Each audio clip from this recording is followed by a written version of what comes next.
Bwana Yesu asifiwe. Haleluya sana wapendwa katika Kristo Yesu. Napenda kuwasalimia katika jina la Yesu. Kabla ya yote ningependa tuombe. Asante Mungu aliye juu mbinguni. Tazama kuna mtu ambaye ananisikiliza na kunitazama. Ninaomba msaidie Bwana apate neno lako na mbegu ipande kwa kaka huyu na dada huyu, ama kwa baba huyu na mama huyu. Bwana, yeyote atakayesikiliza isiwe bure. Paka mafuta ujumbe huu ili anayesikiliza apate ujumbe kamili. Nami nitumie kama chombo chako kuelezea yaliyo makuu yako katika neno hili. Bwana, naomba na kushukuru. Amen. Bwana Yesu asifiwe sana. Basi somo letu linaitwa maombi ni nini? Tulianza tokea jana, tumeanza na huu ni mfululizo wa somo letu kuhusu maombi. Watu wengi wanadharau kuhusu maombi, wengine wanafagilia sana neno la Mungu. Nataka nikuelekeze kitu ambacho natakiwa ujue kuhusu maombi. Maombi ni nini? Na kichwa kidogo tutaandika pasipo maono, pasipo kunena huwezi kuhutubu. Watu wengi huwa wanapenda sana kujiandaa kwa kusoma neno, wanaacha maombi. Lakini nataka nikwambie pamoja na kwamba neno ni kila kitu, ndio neno ni kila kitu na neno ndilo linalohitajika sana hata unapoingia kwenye maombi. Lakini sasa nataka nikuelekeze neno hili. Maombi ni mawasiliano baina ya Mungu na mwanadamu. Maombi ni mawasiliano baina ya Mungu na mwanadamu. Kama kuna mtu ambaye hafanyi mawasiliano na Mungu, huyo haombi. Ila yuko ni mambo ya kawaida tu hayo. Mungu anaombwa na mtu. Mungu anawahitaji wenye haja. Mungu amebeba majibu ya mtu yeyote anayemwendea. Basi pasipo kunena mtu hawezi kuhutubu. Paulo anasema zaidi sana, ninawaombea mpate kunena. Nawaombea wote muweze kunena, lakini zaidi sana mkaweze kuhutubu. Kwa nini? Cha kwanza kabisa lazima upate muda, utenge muda, upate siri za Mungu kwa kunena na Mungu. Napenda kusoma kitabu hiki cha Isaya, cha Yeremia 33 mstari wa 3. Yeremia 33 mstari wa 3, Biblia inasema, niite nami nitakuitikia, nami nitakuonyesha mambo makubwa na magumu usiyoyajua. Wapendwa, kama tutaenda kuhutubu wakati hatujashuhudia, hatujamwona Mungu tunaenda kumshuhudia, hatujayaona mambo tunayoenda kuyashuhudia, hicho kitu tutakuwa tunaenda ovyo ovyo. Na wengi wamejikuta wanapigwa na wachawi, wengine wameenda kuhubiri wanapigwa mawe, wengine wanaenda kuhubiri ujumbe wao haupokelewi. Kwa sababu gani? Kwa sababu mtu ameenda yeye kama yeye. Mungu anasema, Musa akamwambia Mungu, usipoenda na mimi siwezi kwenda.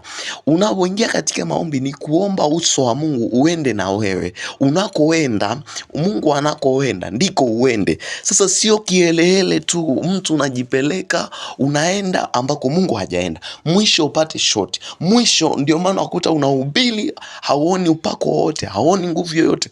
Mpendwa katika Kristo, nataka nikushauri leo, hili neno limekuja kwa ajili yako. Pata muda wa kuomba. Pata muda wa kuomba. Unamuomba Mungu, nena na Mungu.